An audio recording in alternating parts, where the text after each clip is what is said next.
Hari ini saya akan mengkhotbahkan mengenai karunia untuk membedakan roh. Karunia untuk membedakan itu peperangan rohani.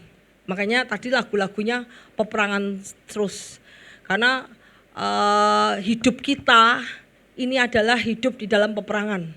Kita tuh ada di medan perang setiap hari. Perjuangan kita bukan melawan darah dan daging, tapi roh-roh di udara, yaitu roh-roh yang membisiki kita.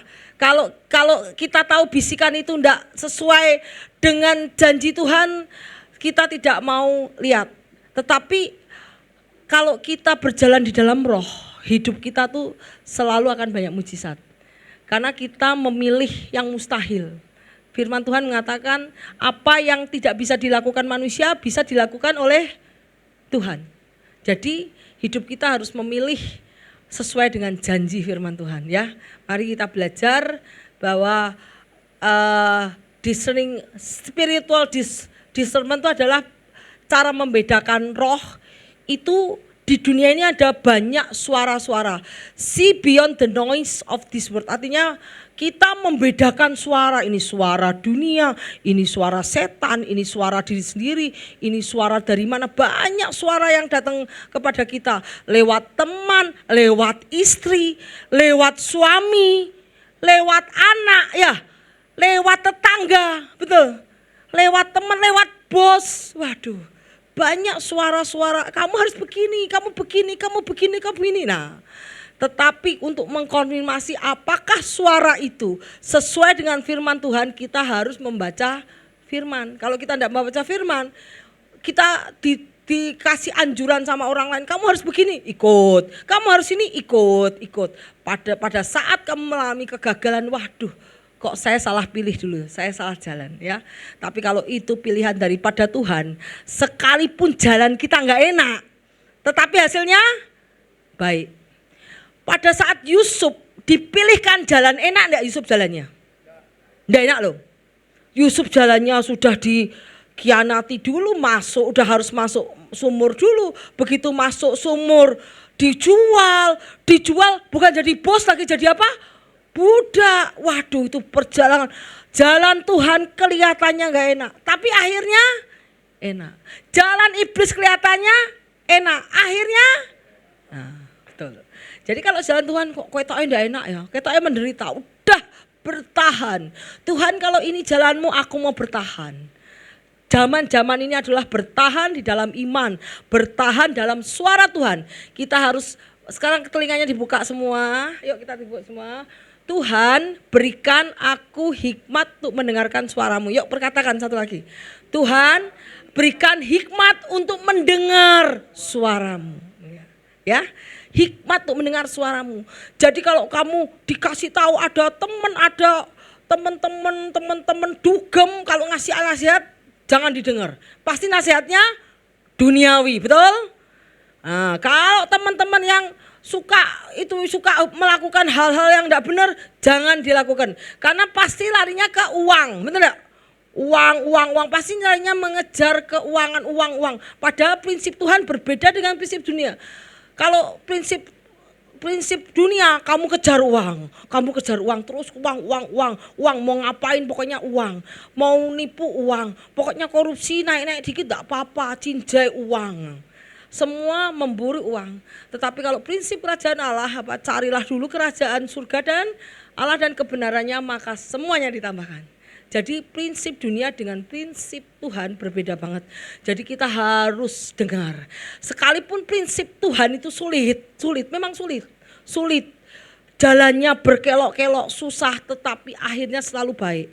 Pak, kita ingat bagaimana kita belajar dari Yusuf, jalannya tidak enak, tetapi akhirnya dia menjadi raja di Mesir. Maksudnya wakil raja, perdana menteri di Mesir. Ya, sedangkan kalau kita melihat jalannya iblis kelihatannya enak, hari ini dapat duit, ujung-ujungnya di penjara, betul ya? Ya, kelihatannya menjanjikan, kelihatannya enak di depan, belakangnya kita tidak enak. Itu adalah jalan iblis. Kalau kita harus dengerin bagaimana suara Tuhan. Kita belajar mendengar suara Tuhan, maka kita tidak lagi mendengar suara dunia. Kita lagi tidak mendengar suara teman kita, tetapi kita mendengar suara dari pimpinan Roh Kudus. Dan yang penting kita mendengar suara dari firman, ya. Yuk kita belajar. Yuk kita lanjut. Nah, karunia membedakan roh. Itu adalah salah satu dari karunia Roh Kudus, dan itu akan diberikan kepada setiap orang yang sudah dibaptis menerima Roh Kudus. Kamu akan menerima, mempunyai karunia itu. Tetapi Tuhan berkata, mintalah. Kita belajar dari Salomo. Pada saat Salomo diangkat sebagai raja, Salomo, kamu mau menjadi raja, apa yang kamu mau? Kamu minta kekayaan? Tidak Tuhan, aku minta karunia hikmat. Ya, aku minta karunia hikmat. Tuhan memberikan karunia hikmat, setelah itu Tuhan menambahkan dengan banyak kekayaan. Karena karunia hikmat bisa membawa banyak kekayaan untuk kekayaan. Dengan kamu punya hikmat, kekayaan seperti magnet yang langsung menempel. Bukan kita ngejar kekayaan dulu, tetapi pada saat kau punya hikmat, kekayaan sudah langsung mengikuti kamu secara otomatis. Ngerti gak? Ya, jadi kita belajar bagaimana mendengarkan suara Tuhan. Apa itu? Apa itu karunia membedakan roh? Karunia membedakan roh adalah kemampuan yang dimungkinkan oleh roh untuk membedakan antara yang benar dan yang salah, antara yang benar dan yang sesat, suara Tuhan dan tipu daya, serta apa yang berasal dari roh atau yang bukan. Apakah ini tipu daya atau bukan? Ingat waktu di Taman Eden, bagaimana Adam dan Hawa mendengarkan tipu daya iblis. Pada saat dia mendengar tipu daya iblis, saat itu fasilitas Tuhan diambil semua, betul? Betul gak? Betul gak? Pada saat kamu mendengarkan suara Tuhan, semua fasilitas di Taman Eden diberikan oleh Tuhan. Adam dan Hawa tidak harus mencari makanan. Metik apel tinggal metik. Adam dan Hawa, semua di taman ini aku berikan kepadamu. Makan apa saja dimakan. Ada ikan silahkan. Semua silahkan. Cuman satu pohon jangan dimakan. Itu Tuhan menguji juga loh. Kalau saya lihat Tuhan menguji juga. Mau lihat tak lihat diuji. Apakah kamu mendengarkan aku? Tetapi susah. Yang namanya iblis seperti apa? Seperti harimau apa? Singa. Wah, harimau. Iblis seperti singa yang mengaum-ngaum mencari orang yang dapat ditelannya. Melihat pada saat waktu kamu lemah, pada saat kamu tidak berdoa, pada saat lagi seneng-seneng lupa berdoa, lagi jauh daripada Tuhan, itu waktu yang tepat untuk menjatuhkan kamu. Betul ya? Pada saat kamu berdoa, saat ini lagi asik berdoa, lagi sungguh sama Tuhan, iblis cuma nonton tok. Waduh, wah ini kalau tak gini-giniin, enggak bakal wis. Coba dia yang agak sudah lama enggak berdoa, sudah baca Alkitab, main-main sama dunia itu loh, lagi nyekrol Facebook, lagi nyekrol TikTok, lagi main-main drama box itu. Wah, saatnya yang tepat nih untuk jatuhin kamu. Jadi kalau kita banyak melihat scroll drama box itu tapi lupa baca firman, ke gereja enggak mau, persekutuan enggak mau, dengar khotbah enggak mau, melihat yang lain, itu saatnya yang tepat iblis menjatuhkan kamu. Seperti Adam dan Hawa, bayangkan. Kita susah juga ya, kita lihat Adam dan Hawa ya. Bagaimana dia di Taman Eden, kalau setiap hari didatangi si ular. Hei, kamu enggak makan? Enggak ah. Tuhan bilang enggak boleh. Besok lagi datang. Halo, apa kabar? Dibujuk-bujuki lagi, gagal lagi. Besok lagi, halo. Hari ke-10 enggak berhasil. Hari ke-12 enggak berhasil. Hari ke-13, 15, hari ke-20. Jatuh enggak? Jatuh. Ya toh? Kalau iblis terus datangi, tiap hari diomongi. Gagal, ya wis, mundur dulu, iblis mundur dulu. Diomongi lagi, gagal lagi. Oh lihat, tak lihat waktu ini lemah. Begitu kamu lemah, diomongi masuk. Itulah yang terjadi. Tetapi saat kita terus menjaga dengan doa, kalau doa itu ada perisai. Kalau doa itu ada perisai. Perisai yang selalu melindungi kita. Jadi kalau doa, iblis mau melancarkan panah-panahnya, panah dusta, panah ragu, panah kebohongan, panah keraguan, panah khawatir, panah ketakutan, itu tidak bisa karena kamu doa setiap hari. Tapi saat kamu tidak doa, khawatir, aduh aku khawatir ya, masa depanku kayak apa ya, besok nanti aku umur 60 kayak apa, ya ampun. Kesusahan sehari untuk sehari saja. Besok Tuhan janji apa? Aku akan menggendong kamu sampai masa putih. Kalau kamu tidak pernah dengar firman, ingatlah aku akan menggendong kamu sampai masa putih rambutmu. Berarti kamu khawatir enggak? Khawatir enggak? Iblis ngomong, kamu sekarang susah pekerjaan susah. Kalau ini kamu dipecat gimana? Besok kamu kerja apa? Susah. Kamu harus gini, kamu gini. Mikir, tidak bisa tidur. Itu sudah kamu kena panah api si iblis. Tetapi Tuhan bilang nyatakan segala masalahmu di dalam doa. Ucapan syukur. Nyatakan keinginanmu.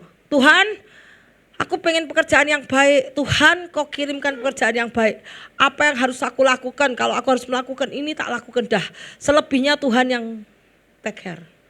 Pada saat kau diberikan pekerjaan yang baik, Tuhan kalau ini dari Tuhan, berikan tanda.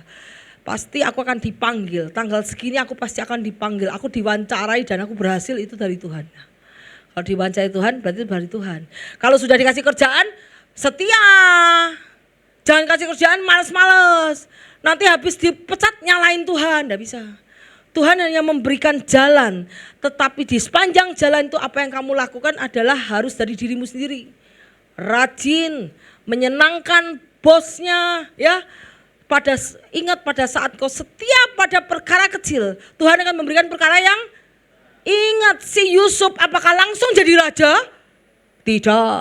Dia dibudak dulu, dia setia, bahkan di dalam rumah Potifar dia dipercaya jadi pimpinan. Berarti dia kerjanya bagus gak? Bagus. Kalau di rumah yang kecil dia tidak bisa jadiin pimpinan, pasti dia kerjanya gak bagus. Tetapi kalau di rumah yang kecil aja dia dijadikan pimpinan sehingga bosnya tidak sampai bekerja apa-apa karena Yusuf bisa cakap mengerjakan segala sesuatu. Wow, kalau gitu digaji gede pun berani. Kita yang punya bos ongkang-ongkang kaki ya. Omset berapa? 1 miliar. Gimana Yusuf? Omset berapa? Hari ini ada pertambahan omset 2 miliar. Waduh, besok naik gaji ya. Benar ya? Kalau omset gimana? Waduh, sepi bos. Saya sudah bilang sepi bos. Waduh, kamu tidak bisa kerja. Tapi Yusuf kalau sepi, apakah dia ngomong sepi? Dia pakai apa? Lutut. Pada saat kau pakai lutut, Tuhan akan mendatangkan banyak customer. Ngerti gak? Karena Yusuf disertai Tuhan sehingga dia berhasil. Ya, kalau kau disertai Tuhan, kau akan berhasil. Jadi kamu setia sama perkara kecil dulu, kamu akan diberikan perkara besar. Tidak mungkin kamu dapat perkara besar kalau perkara kecil aja tidak setia. Kalau di rumah kecil aja kamu diomeli itu sama bosnya. Aku kalau lihat ini senep kerjaan ini aja tidak dikerjain ini. Gimana Tuhan mau mempromosikan yang lebih besar lagi? Oh enggak mungkin. Kau harus setia sama pekerjaan kecil dulu. Pekerjaan kecil, yang kecil kamu setia, menyenangkan hati bosnya, membawa keuntungan bagi bosnya. Tuhan akan berikan ke yang besar lagi. Ya, jadi itu adalah bagaimana kita untuk mendengar suara Tuhan setiap hari. Karena yang disertai Tuhan, kehidupannya akan selalu berhasil. Ya, terus kita lihat nih. Karunia membedakan roh atau discerning of spirit adalah kemampuan supranatural yang diberikan oleh Roh Kudus. Kemampuan Roh Kudus ini harus ada hubungan intim sama Tuhan. Kalau kamu tidak pernah doa, tidak akan kamu dengar Roh Kudus. Harus kamu punya kehidupan doa setiap hari. Bahkan bukan setiap hari, setiap saat. Pada saat engkau mendapatkan masalah yang dituju atas. Pada saat ada masalah yang dituju atas. Pada saat kamu mendapatkan kebahagiaan yang dituju atas. Puji Tuhan, terima kasih Tuhan untuk berkat-Mu. Terima kasih Tuhan, itu selalu ke atas. Jadi discerning of spirit, kemampuan untuk mendengar suara roh harus ada dengan keintiman dengan Tuhan. Jadi kamu mulai dengan baca Alkitab, mulai baca. Untung di GBI HOC ini saya ingat ya, kalau di sini saya ngasihin ayat tolong dibaca. Karena kalian tidak pernah baca sepulang dari gereja. Betul atau betul? Ternyata di sini ngaku semua. Betul atau betul ya? Nah, hanya 2 jam di gereja. Kayaknya saya khotbah sak jam gak cukup deh. Kita mikir ya, kamu dari Senin sampai hari Sabtu ya, mendengarkan suara dunia, betul gak? Betul, suara di kerjaan dunia gak? Dunia, di pekerjaan dunia, di rumah suara dunia, suara TV, suara HP, Facebook, drama, box, apa, itu semua dunia. Tetapi di gereja hanya sejam. Dan kamu kalau lihat di sini aja sambil ngantuk, waduh itu enggak dengar sama sekali. Gimana kamu bisa membedakan roh? Gak bisa. Jadi kamu harus mendengar suara Tuhan dan kamu harus baca firman. Kalau enggak bisa, kenapa saya kasih ayat di sini? Karena saya tahu sepulang dari gereja kamu masuk ke dalam kehidupan duniamu lagi dan kamu tidak baca Alkitab. Nah, sekarang apa yang Ibu tunjukkan di sini, baca satu persatu. Setiap ayat baca masuk ke dalam sini. Nanti begitu kamu mendapat persoalan, kamu akan ingat ayat itu. Katakan ingat dan praktekkan dalam kehidupan, kamu akan menang. Dalam setiap permasalahan. Yuk kita lihat. Adalah kemampuan supranatural yang diberikan Roh Kudus untuk mengenali sumber spiritual di balik suatu apapun, nubuat, tindakan, gosip, omongan. Gosip itu benar apa salah atau digosok makin sip? Ya, atau perkataan yang memutar balikan, itu kamu bisa tahu. Apakah berasal dari Allah, roh manusia dan roh jahat. Jadi di dunia ini ada 3 macam suara.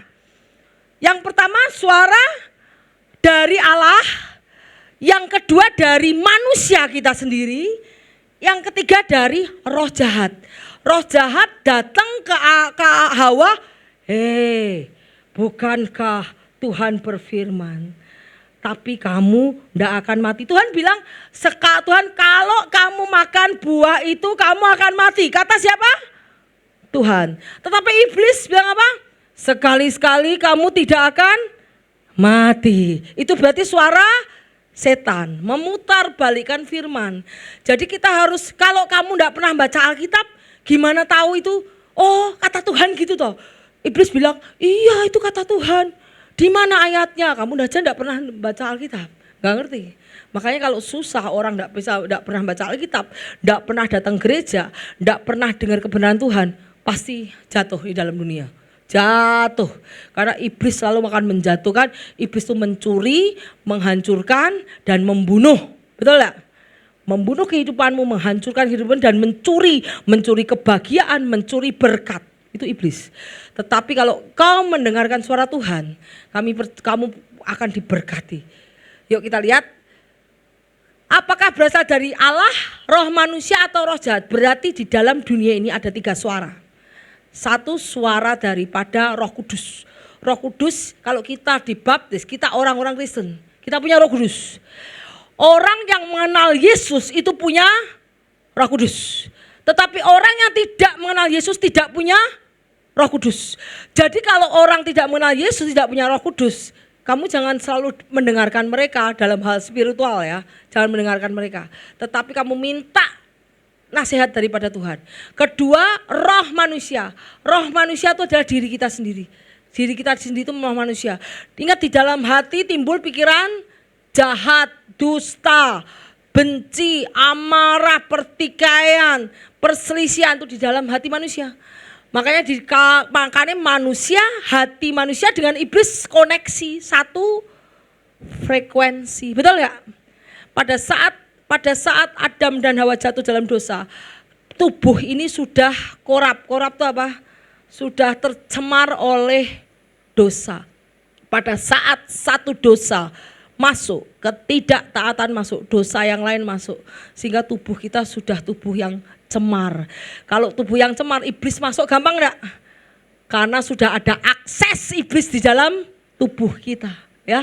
Kita harus melepaskan tubuh yang cemar ini. Kapan nanti melepaskan tubuh yang cemar ini? Pada saat Tuhan Yesus datang dua kali untuk menjemput anak-anaknya. Kita akan semua tubuh yang cemar ini akan diubahkan menjadi tubuh baru yang tidak berdosa lagi. Sehingga kita tidak mengenal dosa. Sehingga tadi Roman 16:19 say, be excellent in what is good. Artinya apa? Kamu harus berbuat baik. Kamu harus memikirkan yang baik. Tetapi kamu harus polos dalam kejahatan. Siapa dari sini yang pinter skenario jahat-jahat? Itu pikiranmu harus bertobat. Kalau kita punya pikiran yang mempinter mereka-reka skenario kejahatan, skenario curang, itu kamu harus menaklukkan pikiranmu dalam pikiran Yesus. Tetapi tadi bilang Roma 16 ayat 19 mengatakan kamu harus menjadi yang terbaik dalam segala hal yang baik. Kamu harus menjadi yang terbaik di dalam melakukan segala hal-hal kebaikan. Tetapi kamu harus polos dalam hal kejahatan. Kalau kamu pintar dalam hal kejahatan, itu kamu harus menawan segala pikiran. Karena berarti iblis sudah mempengaruhi pikiranmu. Ya, yuk kita lihat. Karunia ini untuk mendeteksi ajaran sesat dan memurnikan ajaran jemaat. Karunia ini memungkinkan orang percaya menilai dengan tepat apakah pesan atau tindakan digerakkan Roh Kudus atau kekuatan gelap. Jadi kalau kamu melakukan melakukan segala sesuatu, ini berdasarkan firman apa roh dunia ya? Kalau roh dunia jangan. Seperti kita tinggal bersama. Oh, dunia sudah biasa tinggal bersama, betul gak? Zaman sekarang hidup bersama tanpa pernikahan biasa gak bunuh dunia? Biasa. Menurut Tuhan? Perjinahan. Kalau kamu sudah melakukan apa yang kata dunia dan kamu melawan kata Tuhan, itu kamu sudah hidup dalam dosa. Ya, jadi apakah suatu pesan digerakkan oleh Roh Kudus atau kekuatan gelap untuk membedakan di antara berbagai pengaruh roh, termasuk roh Allah, malaikat, roh manusia atau roh jahat. Jadi ada 3 macam suara. Satu suara daripada Roh Kudus itu hanya orang yang sudah menerima Roh Kudus, orang-orang yang sudah lahir baru. Gimana lahir baru? Lahir baru itu pikirannya berdasarkan firman. Pikirannya sering baca Alkitab, sering mendengar firman, punya intimasi kepada Tuhan, itu lahir baru. Kemudian roh kita sendiri dan roh jahat. Pentingnya di akhir zaman, karunia ini sangat penting untuk mengenali guru-guru palsu. Pada saat kau membaca firman, saat ada pengkhotbah yang mengkhotbahkan beda dari Injil, kamu akan bilang itu salah, enggak benar, salah. Sering saya kalau orang-orang yang mengkhotbahkan karena apa? Ada faktor iri hati. Kadang ada faktor iri hati di belakang khotbahnya. Karena mungkin lihat gereja-gereja besar, persembahan banyak, iri. Wah, gereja GMS besar, gereja Nafiri besar, gereja Nginden besar, kan banyak gereja besar-besar. Wah, ada faktor iri hati. Nah, ada faktor apa? Sehingga dia, jadi itu kamu bisa mengetahui apa dibalik dia ngomong. Motivasi orang khotbah itu apa dibaliknya, gitu loh. Itu adalah cara membedakan roh, ya. Kemudian pentingnya karunia untuk mengenali guru palsu, memutarbalikkan kebenaran Alkitab. Memutarbalikkan kebenaran Alkitab seperti yang terjadi di Taman Eden, memutarbalikkan firman Tuhan, betul ya? Tuhan bilang kalau engkau makan buah ini engkau akan mati, secara spiritual mati, betul gak? Tapi secara jasmani mati gak? Apa yang dipandang Tuhan bukan yang jasmani, tetapi apa yang dipandang Tuhan adalah rohani, ngerti gak? Tetapi apa yang dipandang iblis, dia akan menghancurkan tubuhmu, menghancurkan soul, jiwamu, emosi, jiwa itu akan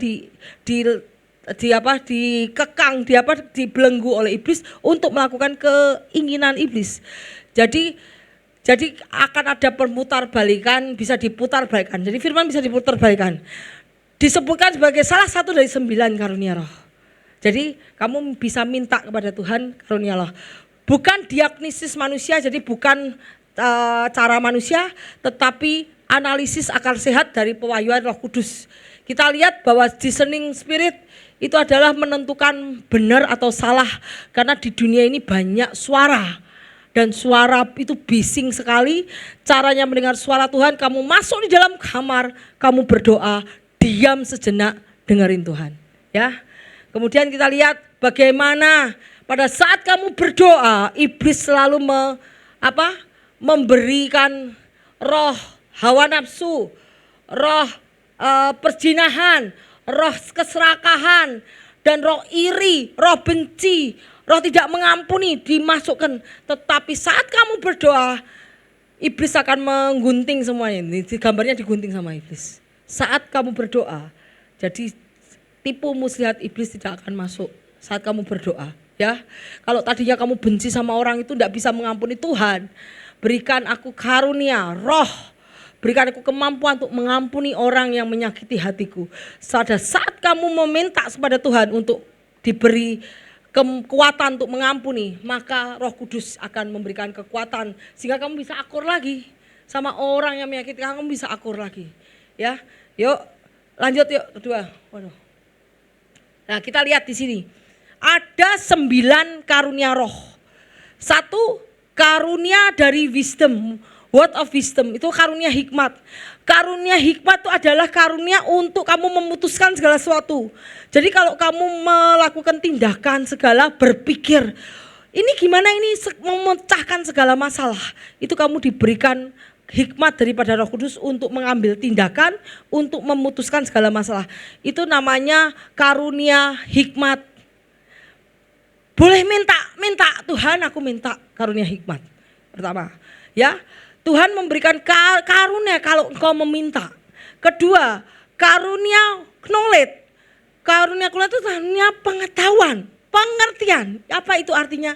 Karunia pengertian itu saat kamu mendapatkan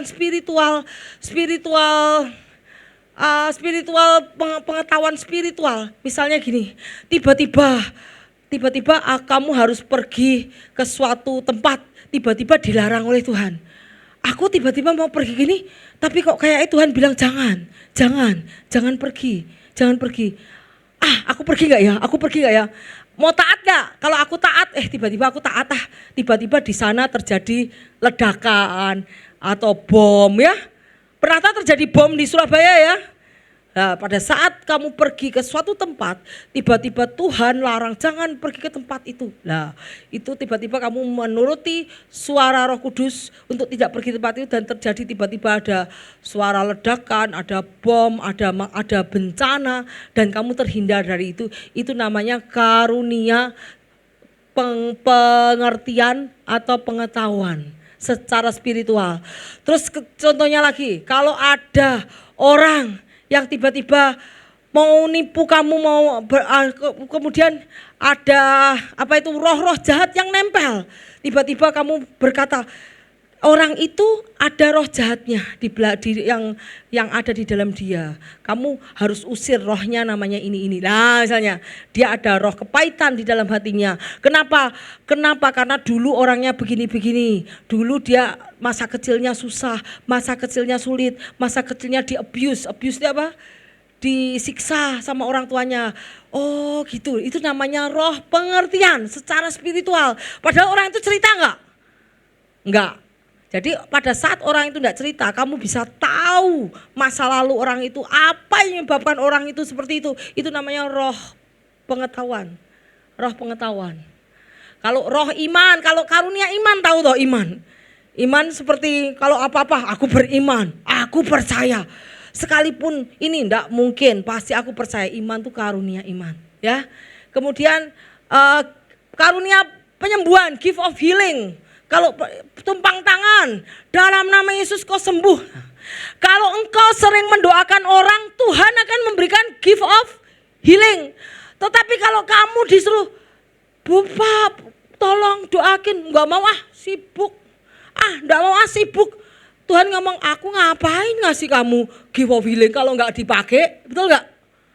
Kalau kamu sering doain orang, senang punya punya hati untuk doain orang, kamu minta pasti tapi kalau kamu minta tidak dikasih Tuhan, percuma, kamu juga tidak punya hati doain orang, senangnya di kamar terus, ngadem, bla bla. Buat apa karunianya gitu loh. Pada saat Tuhan akan memberikan kepadamu seperti yang dibutuhkan untuk memperlengkapi pelayananmu. Kemudian satu lagi, working miracle ya, mengadakan banyak tanda ajaib, itu bisa ya. Itu diperlukan untuk memperkuat pelayanan kita supaya nama Tuhan dipermuliakan, bukan untuk diri sendiri. Pada saat kamu hatimu belum siap, Tuhan tidak akan kasih. Karena untuk kesombongan, betul enggak? Untuk mau pansos di mimbar, aku bisa loh, semua ini aku bisa loh. Tapi pada saat hatimu sudah benar-benar hanya untuk Tuhan, tidak mengasihi dunia ini, tidak suka pamer, tidak suka mengejar kekayaan, Tuhan pasti kasih gift of miracle. Tapi kalau kamu yang masih suka pamer, sukanya mewah-mewah, kalau naik mobil murah enggak mau, maunya yang mahal-mahal, mau pakaian aja enggak mau, maunya yang hedon-hedon, Tuhan enggak akan ngasih gift of miracle. Kenapa? Karena kalau dikasih akhirnya dari jalannya gini terus. Jalannya gini terus. Lah bisa punya power untuk apa? Ngadain mujizat. Banyak orang yang datang enggak? Uang datang enggak? Naiknya bukan lagi mobil, naik beli jet pribadi. Untuk kesombongan lagi. Jadi kalau saya lihat kalau kamu akan dikasih Tuhan sesuai dengan dilihat Tuhan. Hatimu sudah born again. Born again itu sudah tidak lagi mencintai dunia ini, pasti dikasih. Tapi kalau mencintai dunia enggak akan. Karena karunia itu kan membawa kamu ke dalam dosa, bawa ke neraka. Ya kita lihat nih karunia propesi itu nubuatan. Nubuat itu melihat yang akan datang. Ya, kalau apa yang terjadi di akan datang itu propesi atau nubuat. Nanti tahun segini akan terjadi gempa bumi, akan terjadi tsunami lah. Propesi. Nanti umur segini kamu akan menikah dengan ini. Propesi ya. Itu karunia propesi. Kemudian discerning of spirit yang kita lagi bahas sekarang, yaitu cara membedakan roh. Kemudian ini berbicara bahasa lidah. Itu diberikan. Kemudian menginterpretasi, mengartikan bahasa roh ya. Jadi kita lihat di sini. Kita lihat di Korintus. Waduh, udah cepet banget. Kepada seorang roh memberikan kuasa untuk mengadakan mujizat. Ya, mengadakan mujizat. Karunia untuk mengadakan mujizat. Kemudian kepada yang seorang, jadi kadang-kadang tidak dikasih semua. Kenapa? Kalau bisa 9 karunia roh. Jadi Tuhan kali ya, betul ya. Jadi Tuhan jadi sombong. Ingat Lucifer aja baru bisa nyanyi loh. Oh dia yang bisa nyanyi, jangan jadi kayak Lucifer ya. Ya Lucifer bisanya apa? Baru bisa nyanyi. Udah sombong memberontak, apalagi orang dikasih 9 karunia roh. Udah jalannya udah gini-gini. Kenapa setiap orang datang toh? Pak, saya butuh healing, Pak. Sembuhkan saya. Iya, Bu, transfer uang ya. Pak, saya lumpuh, saya mau berjalan. Transfer uang ya. Saya cancer stadium 5 ya. Rumah sakit tidak bisa membantu ya, tidak bisa ngobati. Sudah di dokter tidak bisa. Begitu dikasih jebret sembuh, wah transfer. Kaya enggak? Begitu kaya lupa ya. Lupa dengan yang pemberi karunia. Makanya Roh Kudus bilang kepada yang seorang, bukan seorang, roh memberikan kuasa untuk mengadakan mujizat. Kepada yang lain, ia memberikan karunia untuk bernubuat. Dan kepada yang lain lagi, ia memberikan karunia untuk membedakan bermacam-macam roh. Kepada yang seorang, ia memberikan karunia untuk berkata-kata dengan bahasa roh. Dan kepada yang lain, ia memberikan karunia untuk menafsirkan bahasa roh. Tetapi semuanya itu dikerjakan oleh yang satu dan yang sama. Yang memberikan karunia kepada tiap-tiap orang secara khusus. seperti yang dikehendakinya. Ya, jadi Tuhan tidak akan memberikan semua karunia.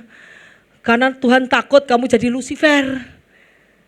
Kalau Lucifer yang pintar nyanyi aja udah bisa memberontak, apalagi satu orang punya 9 karunia. Wow, itu sudah seperti Yesus.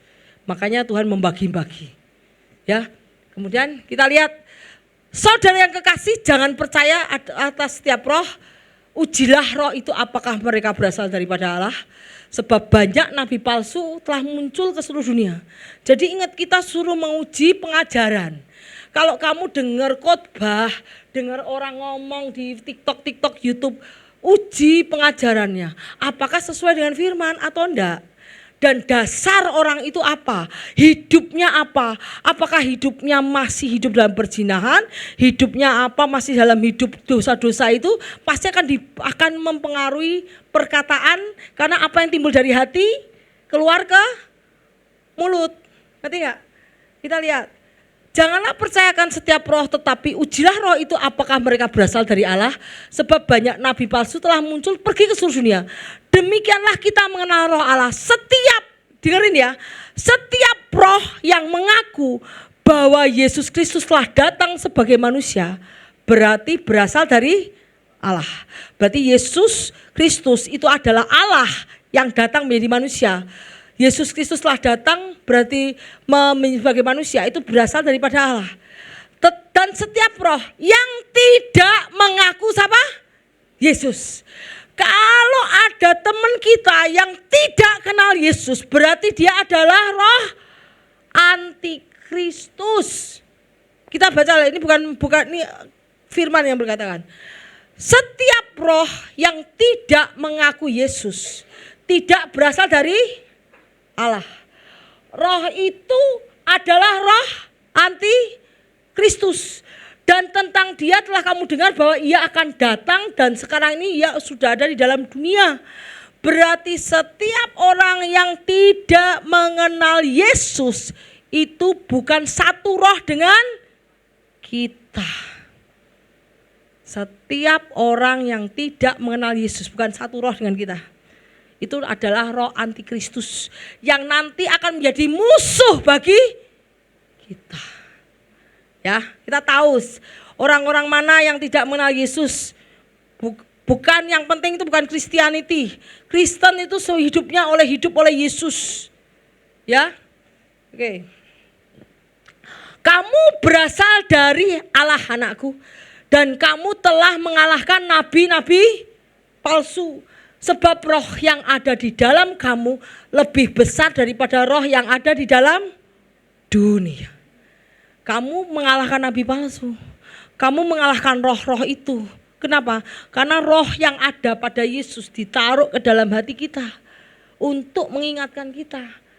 Mereka berasal daripada dunia, sebab itu mereka berbicara tentang hal duniawi.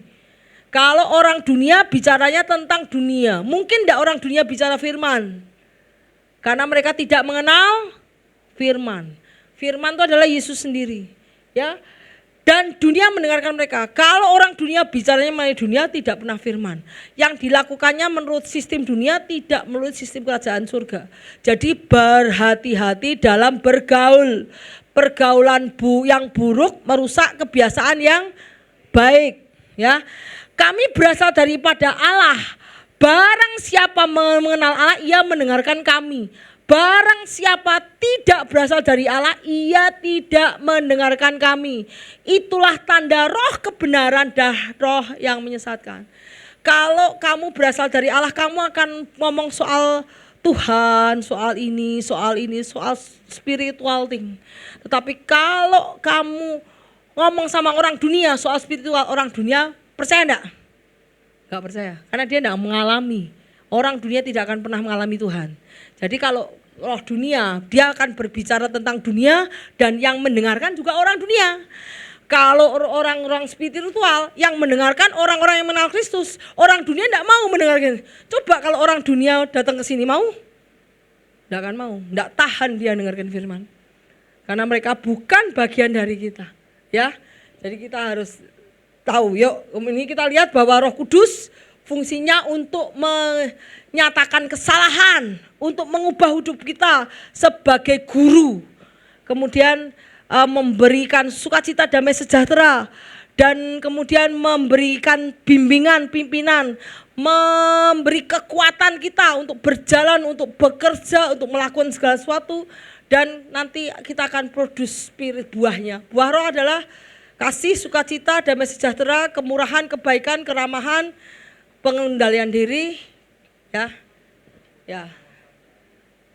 itulah pengendalian diri ya. Yuk lanjut. Sungguh pun demikian, kami memberitakan hikmat di kalangan mereka yang telah matang. Telah matang itu dewasa rohani. Hikmat hanya bisa dapat oleh orang yang dewasa rohani. Bayi tidak punya hikmat. Caca bisa enggak mikir? Mau makan, ngambil sendiri makanan, masak sendiri, bisa enggak Mas Caca? Enggak bisa toh? Itu tandanya Caca masih bayi rohani. Bayi. Tetapi hikmat hanya diberikan kepada orang yang mature, sudah dewasa. Kita lihat, sesungguhnya demikian kami memberikan hikmat di kalangan mereka yang sudah dewasa, matang itu sudah dewasa, yaitu hikmat yang bukan dari dunia ini.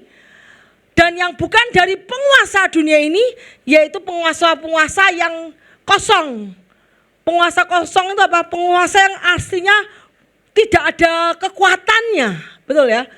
Jadi hikmat kita, jadi Rasul Paulus itu mengatakan, aku memberitakan hikmat yang daripada Tuhan, bukan penguasa dunia ini, bukan Allah-Allah yang kamu sembah. Allah yang sembah yang patung itu tidak. Itu Allah yang tidak bisa berbuat apa-apa sama sekali, Allah yang tidak berkuasa, dia bilang gitu. Hikmat yang daripada Roh Kudus. Tetapi yang kami beritakan adalah hikmat Allah yang tersembunyi dan rahasia yang sebelum dunia dijadikan. Sebelum dunia dijadikan, apakah sudah ada patung-patung, ada Allah-Allah lain? Belum toh? Semua ingat, pertama, the beginning adalah firman.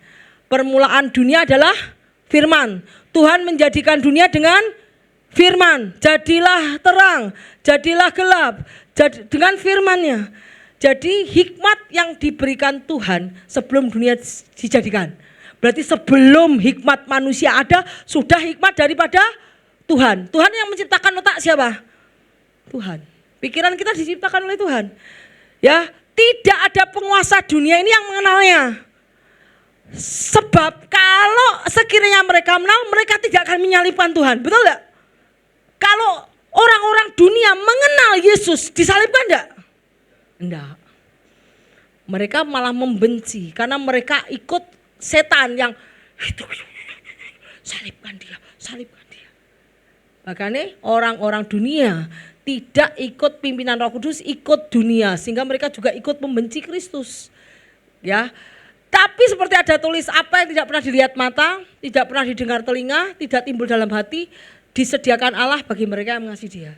Tuhan bilang, hikmat yang kamu dapatkan dari Tuhan, itu hikmat yang penyediaan Tuhan sempurna. Apa yang tak pernah dilihat mata, timbul dalam hati, dengar telinga, disediakan oleh Tuhan bagi mereka yang mengasihi Dia. Jadi hikmat yang tidak pernah kamu pikirkan, apapun yang kamu butuhkan, Tuhan akan sediakan dengan hikmat itu. Ya. Terus, karena kepada kita Allah menyatakannya oleh Roh. Sebab Roh itu menyelidiki sesuatu bahkan yang tersembunyi dari diri Allah. Jadi Tuhan kita diberikan suara-suara untuk di dalam roh kita, ya. Sebab gerangan di antara manusia yang tahu apa yang terhadap dalam diri manusia selain roh manusia sendiri. Demikianlah pula lah tidak ada orang yang tahu apa yang terhadap dalam diri Allah selain roh Allah. Jadi roh Allah akan memberitahukan kepada roh kita untuk apa yang harus kita lakukan. Seperti itu, ya. Hikmat dari Allah itu akan memberitahukan kepada roh kita untuk kita harus melakukan segala sesuatu. Kemudian kita tidak menerima roh dunia. Ayat ini ya. Kita tidak menerima roh dunia. Jadi ingat, kalau ada roh dunia, aku menolak.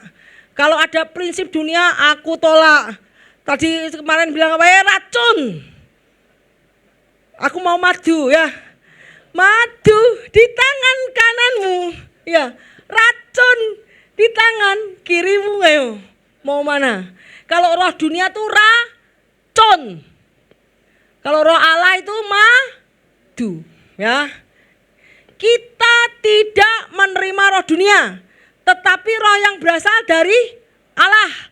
Supaya kita tahu apa yang dikaruniakan Allah kepada kita. Karena kita menafsirkan hal rohani kepada mereka yang mempunyai roh.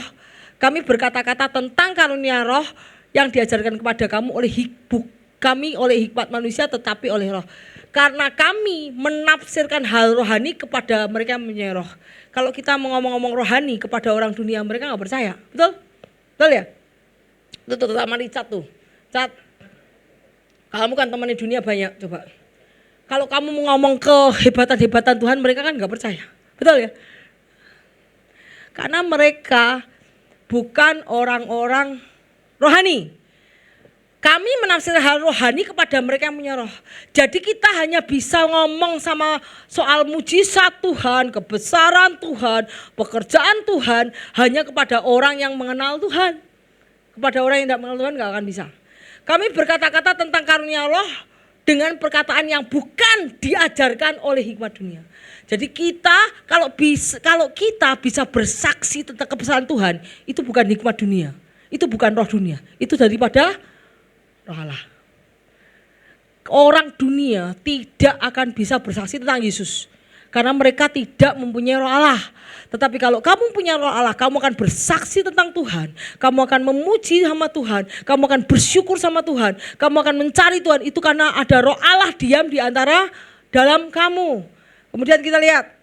Tapi manusia duniawi tidak menerima apa yang berasal dari roh Allah. Karena hal itu baginya adalah suatu kebodohan. Itu kan, kamu itu kan si mujizat. Orang dunia tidak percaya mujizat, betul? Dia hanya percaya fakta, betul? Dia percaya logika, betul? Ya. Jadi 5 roti 2 ikan itu buat apa? Buat dunia adalah suatu kebodohan. Air menjadi anggur kebodohan. Ya toh? Apa yang dilakukan Tuhan itu kebodohan. Karena mereka tidak percaya. Tetapi bagi kita yang punya roh Allah, kita percaya. Pada saat kita percaya, mujizat yang sama juga akan terjadi dalam hidup kita. Nah, kemudian kita lihat. Tetapi manusia rohani menilai segala sesuatu, ia sendiri tidak bisa dinilai oleh siapapun. Tidak dinilai orang lain. Sebab siapakah yang mengatur pikiran Tuhan sehingga ia dapat menasihati dia. Tetapi kami harus memiliki pikiran Kristus. Jadi kita harus memiliki pikiran Kristus. Jadi menurut Tuhan manusia-manusia itu buta semua. Karena mereka tidak mengenal yang menciptakan mereka, yang memberikan mereka kepandaian, yang memberikan mereka kekuatan. Mereka tidak mengenal siapa creator, pencipta mereka. Jadi manusia-manusia yang berjalan dengan cara hidup manusia itu dianggap buta semua sama Tuhan. Ya, yuk lanjut. Kita lihat. Tetapi, ini tadi saya bilang, tetapi bila ada di antara kamu yang kekurangan hikmat, hendaklah ia minta sama Allah. Pada saat kamu punya hikmat, kamu bisa mempertimbangkan, aku harus apa ya Tuhan? Apa ya Tuhan? Untuk hari ini aku cari uang, bagaimana apa yang harus kulakukan Tuhan? Minta hikmat sama pengusaha-pengusaha yang di sini. Minta hikmat sama Tuhan. Apa yang harus aku lakukan hari ini Tuhan? Berikan aku rezeki tapi aku minta jalanmu. Minta hikmat sama Tuhan. Karena janji Tuhan apa? Hendaklah ia memintakan kepada Allah yang memberikan kepada semua orang dengan murah hati. Dan tidak membangkitkan. Maka hal itu akan diberikan kepadanya. Jadi yang pengusaha-pengusaha minta hikmat untuk Tuhan. Terus yang ada masalah dalam rumah tangga, minta hikmat Tuhan. Tuhan, apa yang harus aku perbuat untuk suamimu? Atau dia selingkuh, gue juga selingkuh juga. Balas-balasan Tuhan. Itu ya. Pasti jangan jawabnya, kasihilah suamimu. Tetap mengasihi dia. Tapi dia begini Tuhan. Kasih itu tanpa pamrih. Kasih itu tidak minta asal jika dia aku mau balik. Tapi kalau dia tidak berubah aku tidak mau balik gitu. Itu bukan kasih yang itu kasih yang menuntut. Kasih itu tidak menuntut. Kasih itu menutupi segala sesuatu. Kasih itu berkorban. Betul. Yesus mengasihi kamu memang, kamu minta ampun dulu baru aku kasih. Yesus mengasihi kita selagi kita masih dalam dosa. Yesus tidak menuntut kita berubah. Tapi dia mengasihi dulu. Baru begitu kamu dapat kasih kamu kasih itu tidak nuntut. Kalau aku mau balik sama suamiku. Asal 1, 2, 3, 4. Itu kasih yang menuntut. Itu bukan dari Tuhan, itu kasih duniawi. Kasih eros. Tetapi kasih yang daripada agape, kasih yang rela berkorban. Kekurangan, kebaikan suaminya, terima dengan minta bertutur sama Tuhan. Tuhan, aku akan menerima kekurangan suamiku. Aku tetap mengasihi dia.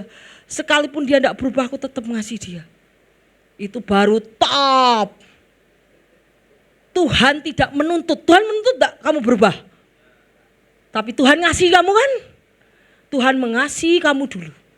Dan kalau kamu tidak berubah, diuji lagi. Terus. Sampai kamu akan berubah pelan-pelan. Tapi Tuhan tidak menuntut kamu. Kalau kamu tidak berubah, aku tidak mau ambil kamu jadi anakku. Tuhan tidak pernah bilang gitu. Tapi Tuhan mengasihi kita selama pasti kita dalam dosa, Tuhan mengasihi kita loh. Selama kita masih berdosa, Tuhan masih kita. Tuhan tidak menuntut pertobatan kita dulu. Tapi selama kita masih dosa, Tuhan masih. Walaupun kita masih belum bisa gagal, Tuhan tetap mengasihi kita. Ya, itu adalah kasih yang tidak menuntut, kasih yang berkorban, kasih yang menutupi segala pelanggaran. Itu adalah kasih agape. Bukan kasih dunia yang nuntut. Nanti kalau tuntutannya enggak dapat, minggat lagi.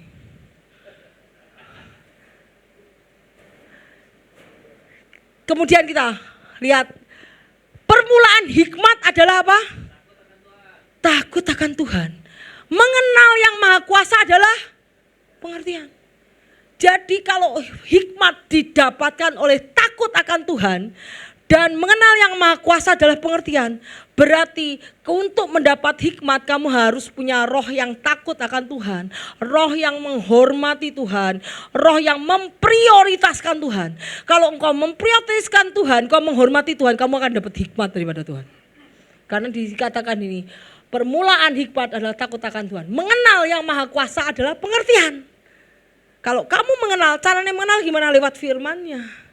Kalau kamu tidak baca firman, kamu tidak akan mengenal karakter Tuhan kita. Kamu harus mengenal karakter Tuhan dengan membaca firman.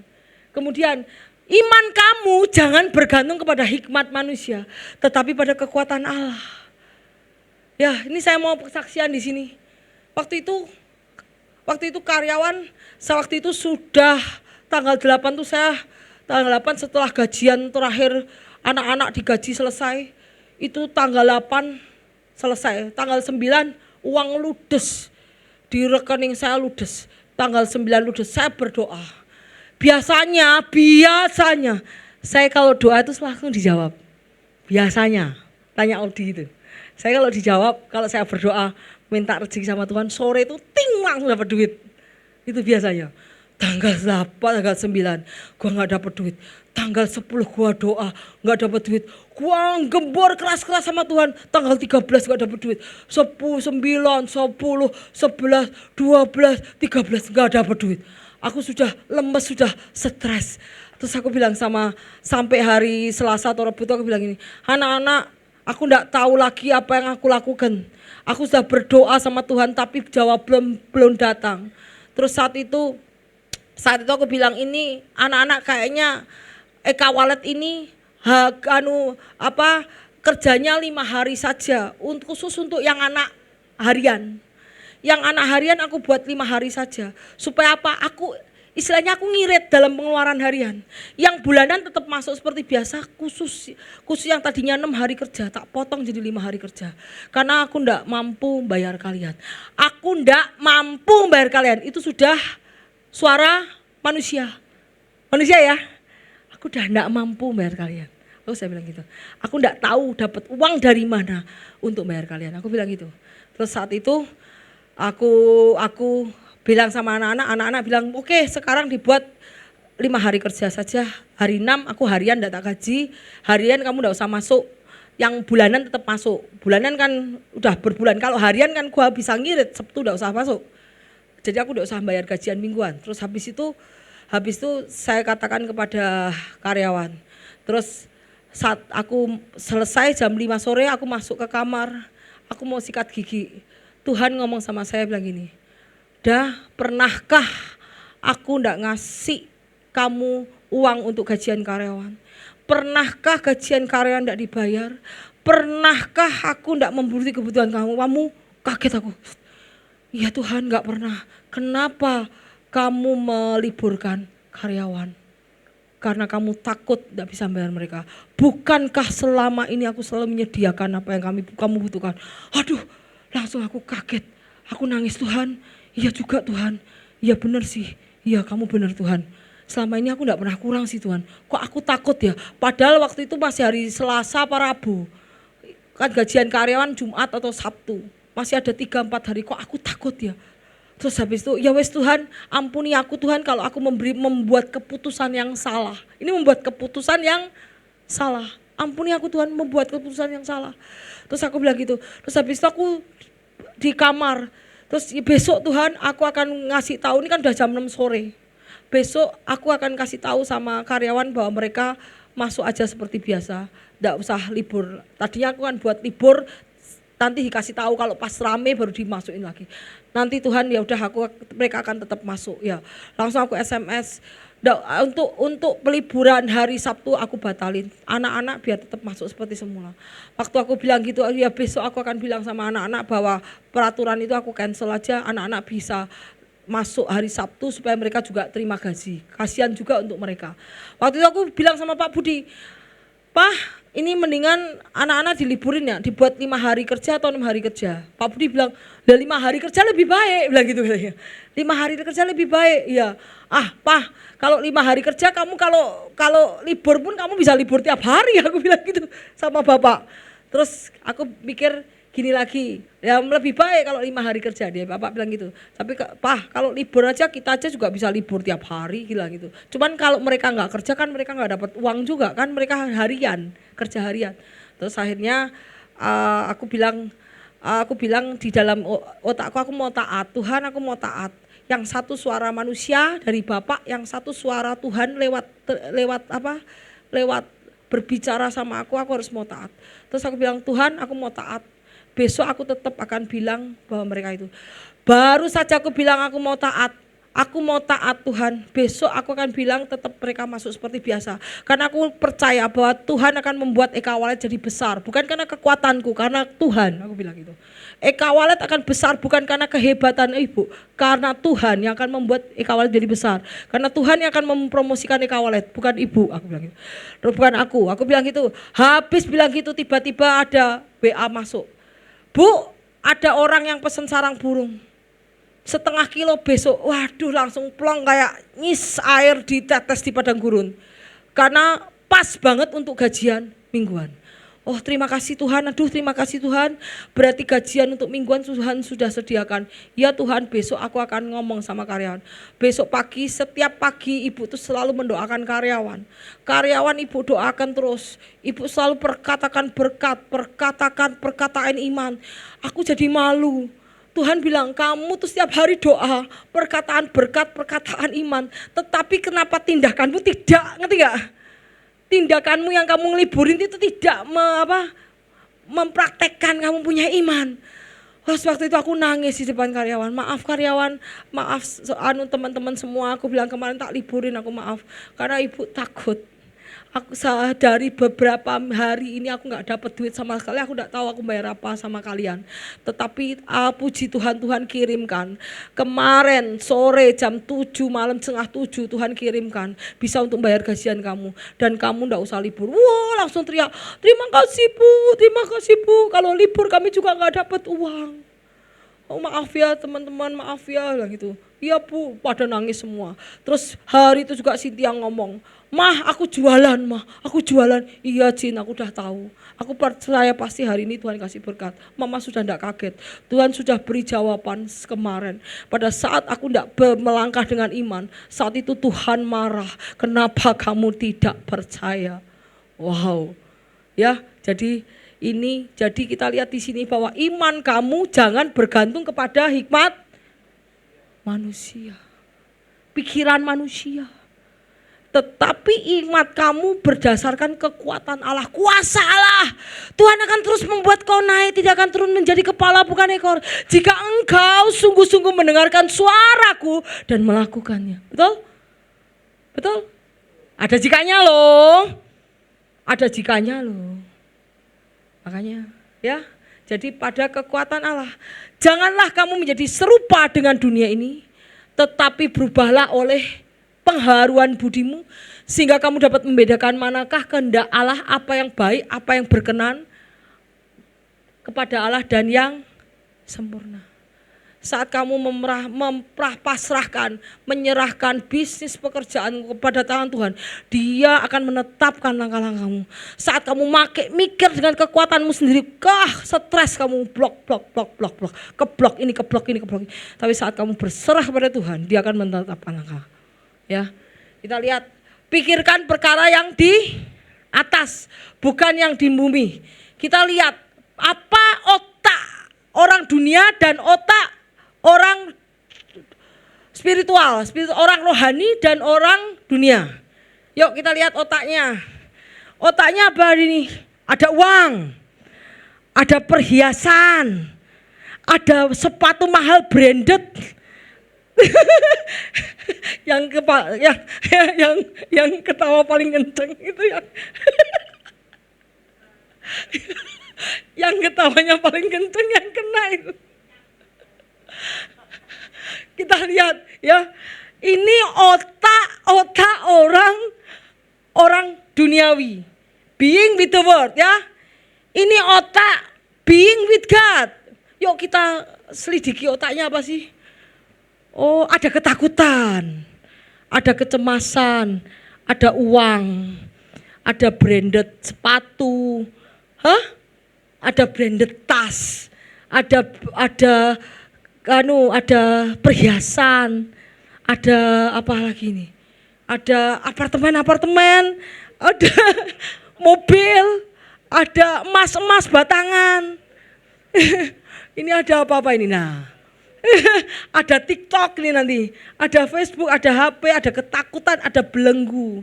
Jadi ada ketakutan. Jadi kita bedah otaknya orang dunia. Tapi kita bedah otak orang yang suka menyembah apa? Ada salib, ada penundukan diri, ada Alkitab yang terbuka, ada firman yang keluar dari mulutmu. Amin.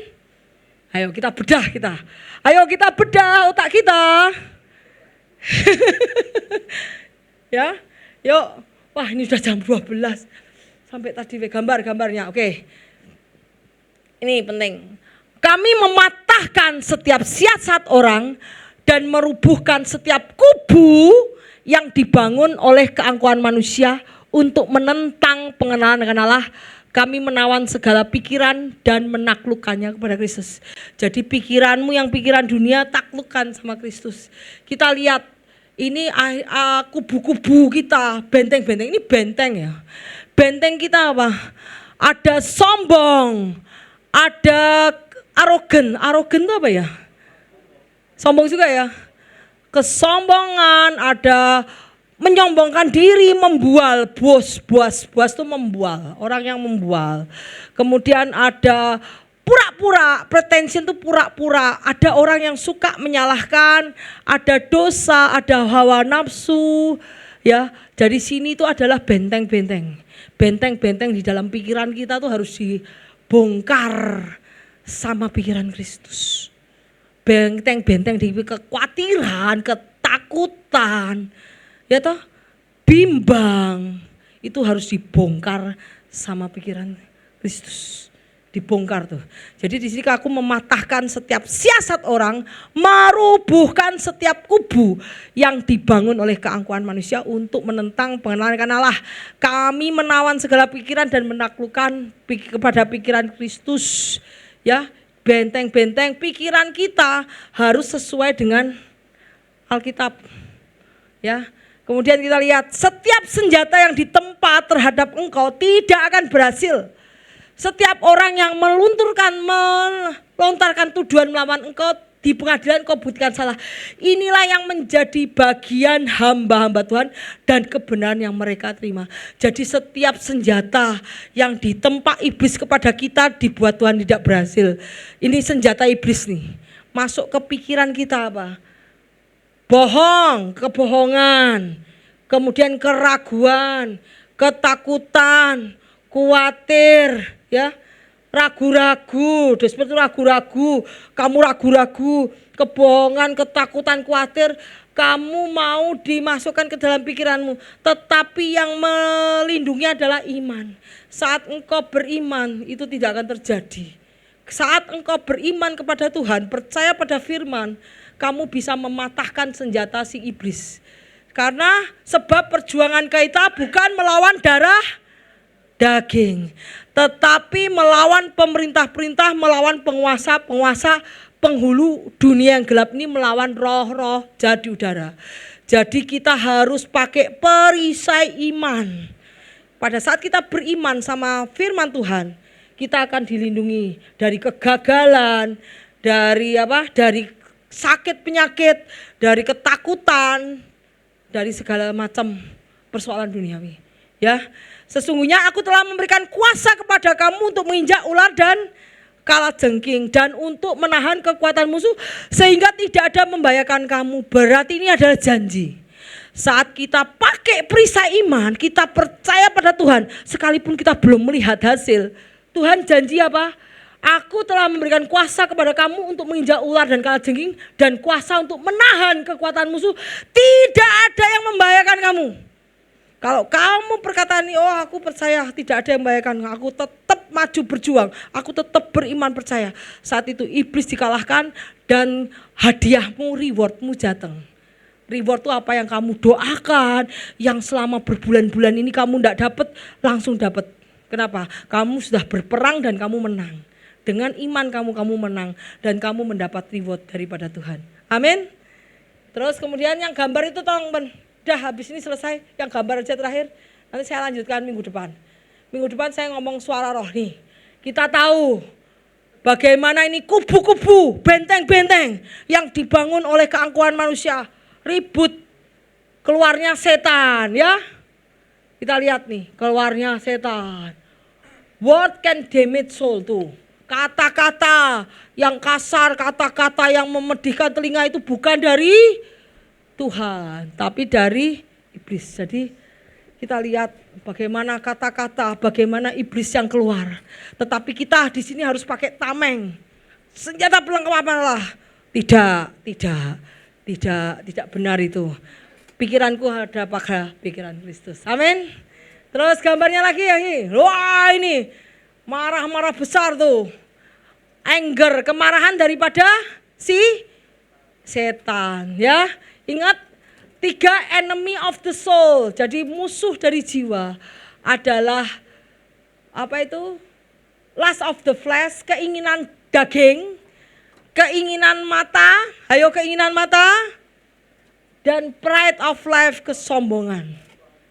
Ya, ingat ini semua adalah musuh-musuh daripada Tuhan. Ingat kita tidak berpikir secara duniawi, kita berpikir sistem kerajaan surga, dan apa yang kita lakukan katakan harus sejalan dengan firman. Bukan pakai roh kita sendiri. Karena roh kita sendiri isinya kayak gini nih. Ini roh kita loh. Roh kita tuh ini sendiri. Tetapi iblis yang berada di belakangnya, bagus itu. Tetangga punya tas bagus, suamimu suruh beliin. Itu ganti mobil loh, suamimu kere, kalah sama dia lah. Iblis gosok-gosokin. Iblis sebagai penggosok. Tetapi kita tidak. Kita harus tetap bertahan di dalam iman, di dalam kebenaran, di dalam kekudusan, dan kita harus, apa yang kita pikirkan harus sesuai dengan firman Tuhan. Amin. Nanti akan kita lanjutkan, ada apa lagi banyak ya? Wow, ini ya. Nah, setan target adalah pikiranmu yang bisik-bisikin ya. Setan purpose untuk make you ignorant atau God will. Jadi tujuan setan untuk membuat kamu tidak taat sama firman sehingga kamu jatuh, tidak sukses, kamu lost. Kamu kalah di dalam battlefield, dalam peperangan. Tapi pada saat kamu menolak your defense, yaitu your defense adalah perlawanan kita adalah dalam firman Tuhan. Jika engkau turuti aku dan jika firmanku ada di dalam kamu, kamu akan melakukan apa yang Tuhan kehendaki dan akan diberikan kepadamu. Luar biasa. Firman Tuhan mengatakan jika firmanmu ada di dalamku dan Tuhan ada di dalam kita, maka mintalah apa yang kau kehendaki, maka kamu akan menerimanya. Itu janji. Jadi istilahnya hidup kita tidak lagi dipengaruhi oleh iblis, tidak dipengaruhi oleh roh kita sendiri, tetapi roh kita, tindakan kita harus dipengaruhi oleh firman Tuhan. Tuhan Yesus memberkati.